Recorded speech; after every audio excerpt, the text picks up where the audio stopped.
السلام علیکم ویورز، میرا نام عطاء الرحمن اور آپ دیکھ رہے ہیں عطاء بخاری یوٹیوب چینل۔ قرآن کریم کی مسلسل ایکسپوزیشن کے سلسلہ میں آج ہم سورہ النساء کی آیت نمبر 15 کی ایکسپوزیشن کریں گے۔ اس آیت کے اندر خواتین سے متعلق بات کی جا رہی ہے کہ جو فاحشتاً کا ارتکاب کرے، تو اس سلسلے میں قانون دیا جا رہا ہے، لیکن افسوس کہ مذہبی تفاسیر اور تراجم اور پھر روایات کی روح سے جو وہ تفاسیر اور تراجم لکھی گئیں ان کے اندر بہت ساری چیزیں اپنی طرف سے ڈال دی گئیں۔ تو آج وہ ایسے محسوس ہوتا ہے جیسے یہ قرآن کی باتیں ہیں، لیکن وہ روایات ہیں، وہ تفاسیر ہیں، تراجم ہیں، قرآن نہیں ہیں۔ تو وہ اس طرح سے اس کو خلط ملط کر دیتے ہیں، مکس اپ کر دیتے ہیں کہ یوں لگے جیسے قرآن کہہ رہا ہے۔ تو میں آپ کے سامنے یہ چیزیں واضح کروں گا، تو آپ نے غور سے سننا ہے۔ شروع کرتے ہیں۔ کہا یہ جا رہا ہے کہ واللاتی یاتین الفاحشۃ من نسائکم، اور تمہاری عورتوں میں سے وہ عورتیں جو فاحشہ یعنی بے حیائی کا ارتکاب کریں۔ ہم فاحشہ کا ترجمہ جو ہے وہ بے حیائی کرتے ہیں، یہی زیادہ ہماری زبان میں یہی لفظ زیادہ موضوع ہے۔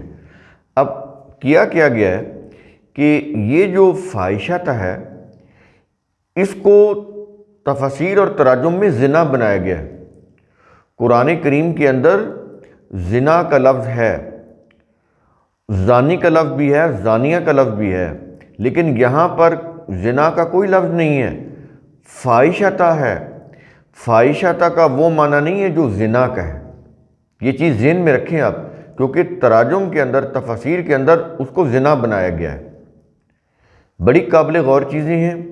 یہ ہے اللہ کے کلام کے اندر، اللہ کے کلام میں تو نہیں، وہ نیچے جو تفسیر اور تراجم ہے نا، اس کے اندر یہ چیزیں ٹیمپرنگ کی ہوئی ہے۔ تو یہ چیزیں روایات کی روح سے ہیں، قرآن کے بالکل خلاف ہیں۔ یہ ہے شرک۔ تو اس سے بچنا چاہیے۔ تو اس سے بچنے کے لیے اس کو سمجھیں کہ قرآن کیا کہہ رہا ہے۔ کہتا ہے کہ تمہاری عورتوں میں سے وہ عورتیں جو فاحشہ یعنی جو بے حیائی کا ارتکاب کریں، یا یوں کہہ رہے ہیں فحاشی کا ارتکاب کریں۔ یہ فحاشی زنا میں نہیں آتا، فحاشی اور چیز ہے، بلکہ عربی میں تو ذخیرہ اندوزی کرنا بھی فحاشی ہے۔ عربی زبان کی روح سے ان کا جو کلچر تھا، اگر کوئی کسی کو مال و دولت چھپا کر اپنے گھر میں رکھ لیتا تھا، کسی کو نہیں دیتا تھا، تو یہ بھی فحاشی میں آتا تھا۔ ذخیرہ اندوزی کرنا یہ بھی فحاشی میں آتا تھا۔ کسی کی مہمان نوازی نہ کرنا، خاطر تواضع نہ کرنا، وہ اس کو فحاشی بولتے تھے۔ یہ دیکھیں، یہ الفاظ ہیں، ہم الفاظ کی روح سے ہی تو قرآن کو سمجھ سکتے ہیں۔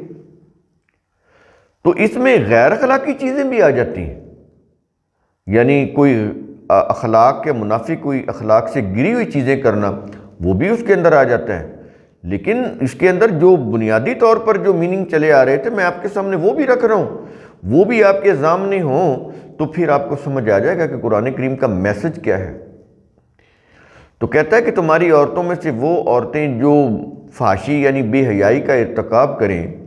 یہاں پر زنا کی نہیں بات ہو رہی ہے، اگین میں آپ کو بتا رہا ہوں، کیونکہ زنا کی قرآن کریم بات علیحدہ کرے گا، اس کا قانون بھی علیحدہ ہے، اس کا وہ اوورآل جتنی بھی چیزیں ہیں وہ بالکل علیحدہ ہیں۔ یہاں پر فاحشہ کا لفظ ہے، زنا نہیں ہے۔ تو یہ چیز آپ نے سمجھنی۔ تو جو تمہاری عورتوں میں سے جو عورتیں بے حیائی کا ارتکاب کریں، ایسی بے حیائی جو زنا کی طرف لے جانے کا باعث بن سکتی ہو، زیادہ سے زیادہ یہ اس سے آپ سمجھ سکتے ہیں، یہ میں نے بریکٹ میں دیا ہوا ہے، ایسی بے حیائی جو زنا کی طرف لے جانے کا باعث بنے۔ زنا نہیں، زنا، اور جب زنا کرے گی تو وہ اور چیز ہے، اس کی سزا بھی اور ہے، لیکن یہاں پر فحاشی کی بات ہو رہی ہے۔ ایسی فحاشی جو زنا کی طرف لے جانے کا باعث بن سکتی ہو، ابھی زنا ہوا نہیں، فحاشی کی بات ہو رہی ہے، اس کی سزا کی بات ہو رہی ہے۔ تو کہتا ہے کہ ایسی صورت میں کیا کرنا ہے؟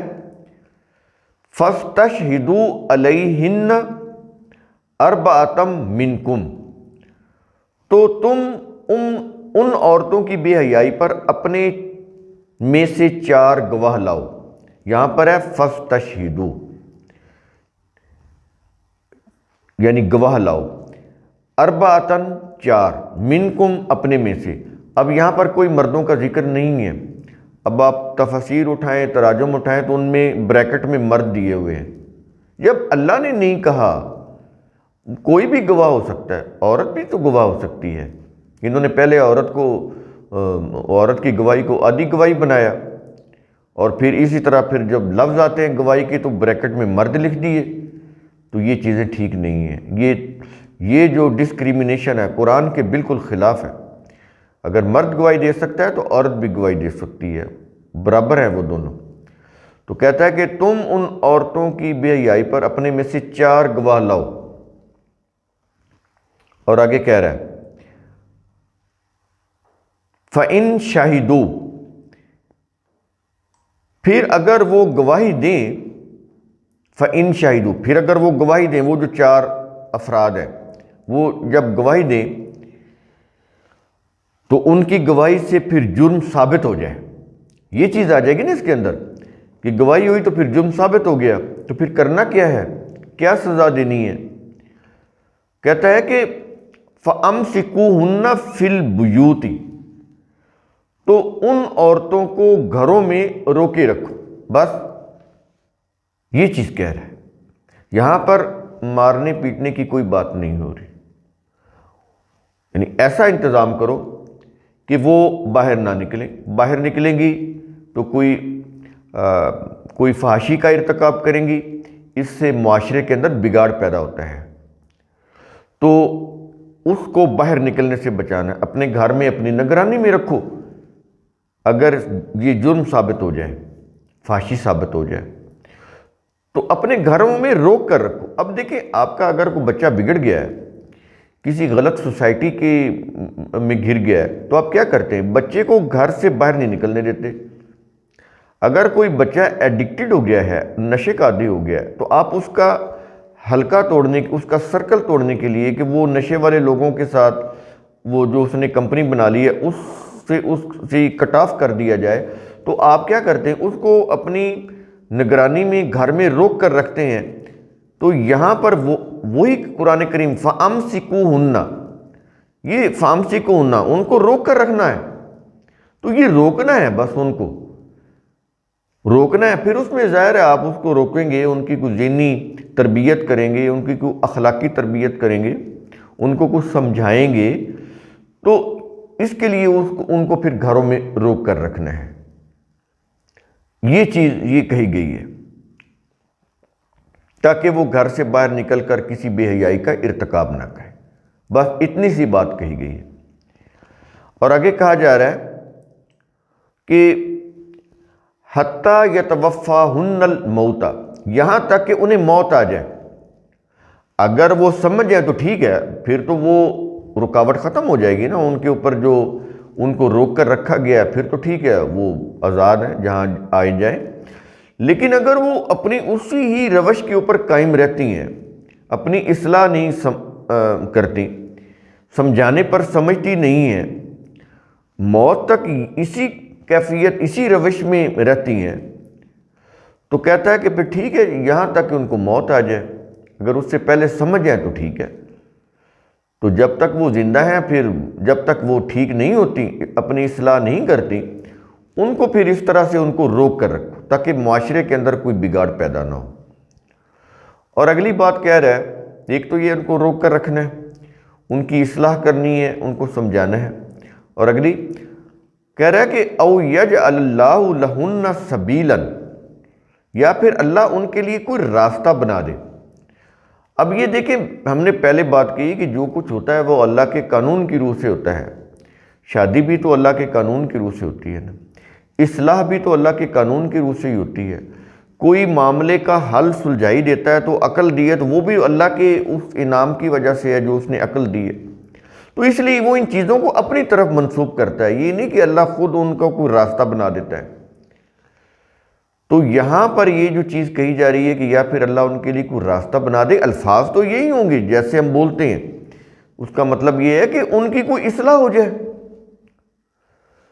وہ ان کی کوئی شادی ہو جائے یا اس طرح کے کوئی معاملات ہو جائیں کہ وہ ٹھیک ہو جائیں، اپنی روش کو درست کر لیں، اپنے اخلاق کو سنوار لیں، تو کہتا ہے ایسا کوئی راستہ بھی نکل سکتا ہے، تو اس کے بعد پھر ان کے اوپر یہ پابندی نہیں رہے گی۔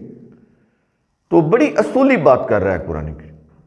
تو جتنی بات قرآن کہتا ہے اگر ہم اس کو بالکل اسی طرح سے سمجھیں، اسی طرح سے اس کو امپلیمنٹ کر دیں، تو اب یہ دیکھیں معاشرے کے اندر جتنی بھی شدت پسندی ہے یہ ساری ختم ہو جاتی ہے، جتنا بھی ایک عدم برداشت کا ایک ماحول پیدا ہو چکا ہے وہ نہیں ہوتا۔ تو یہ چیزیں بڑی ضروری ہیں۔ قرآن کریم کے یہ جو ضابطے ہیں انسانیت کے لیے بڑے ہی نعمت ہیں، اگر انسان ان کو سمجھے اور ان کے مطابق اپنی زندگی کا نظام بنائے تو انسانیت کے لیے اس سے بہتر کوئی ضابطے قوانین نہیں ہے۔ جتنے بھی انسان ہیں وہ جتنی بھی عقل رکھتے ہوں، انٹلیکچل ہوں، جتنے بھی تعلیم یافتہ ہوں، جتنی بھی ریزننگ کو سمجھتے ہوں، لیکن ان کا جو انٹلیکٹ ہے وہ فائنائٹ ہے اللہ کے مقابلے میں۔ اللہ کا جو علم و حکمت ہے وہ انفینائٹ ہے، لامحدود ہے۔ تو محدود کا لامحدود سے کوئی مقابلہ ہی نہیں۔ جو اس نے ضابطے دیے ہیں اس جیسے ضابطے انسان نہیں بنا سکتے۔ تو قرآن کریم کا اصول ثم تتفکروا، اس کی روح سے آپ خود بھی سوچا کریں، سمجھا کریں، غور و فکر کیا کریں۔ شکریہ۔